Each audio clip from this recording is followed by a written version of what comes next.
Previously, in the Dungeon of the Mad Mage, the party sat debating about what to do. They had two different parties, Shunshurith with the Xanathar and Rizaril and his Lycanthropes, both wanting the party to oppose the other. But there was no clear right choice, so the party decided to go back and talk to Rizaril a bit more in order to determine their path. Of note during this conversation, the party found out that Rizaril and his were-rats were at least somewhat tied to the Zentarum, and that the were-rats had no intention on spreading their curse. But Rizaril still could not provide a reason for his feud with Shunshurith except for personal gain, and so the party decided to opt out of the conflict, at least for now.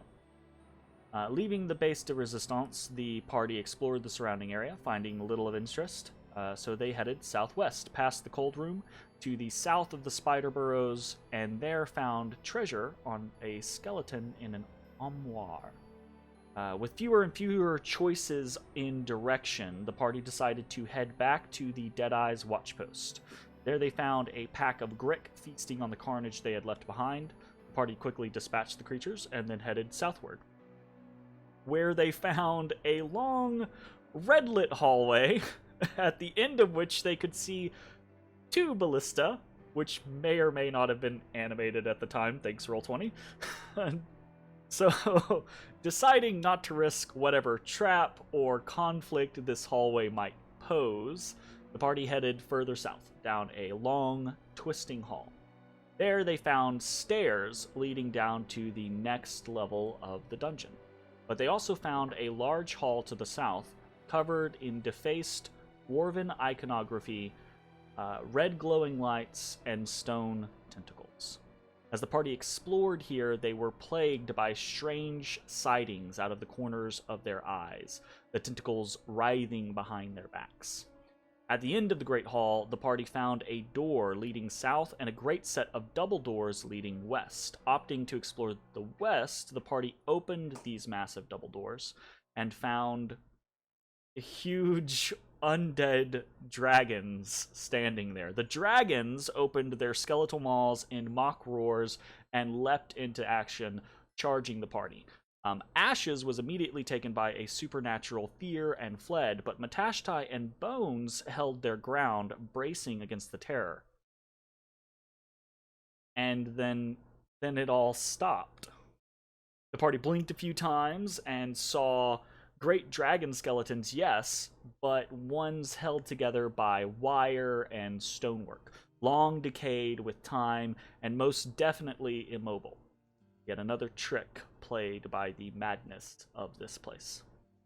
So the party explored this great mausoleum and found several more dragon skeletons, and beyond that, a small chamber filled with dwarven statuary and the remains of a horned humanoid.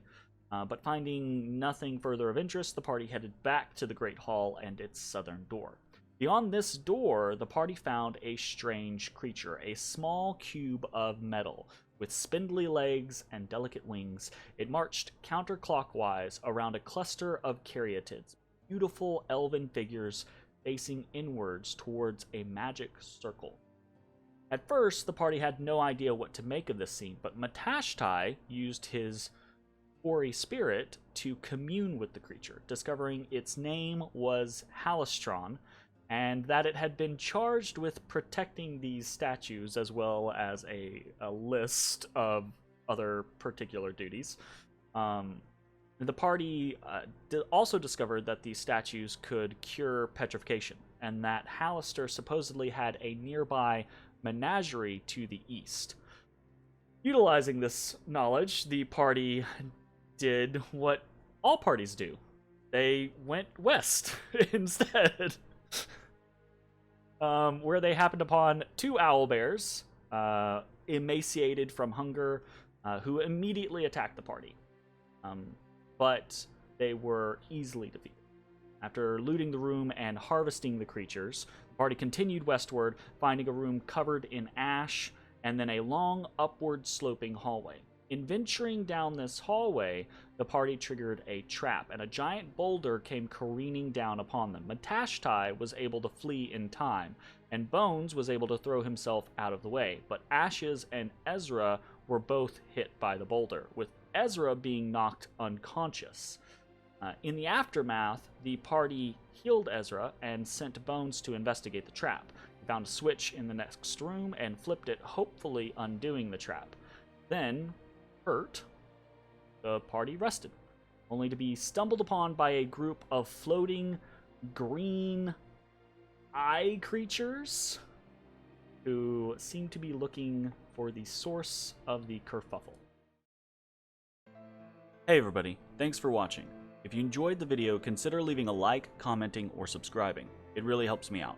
If you'd like to see me live, head over to my Twitch at twitch.tv/thedistanthorizon.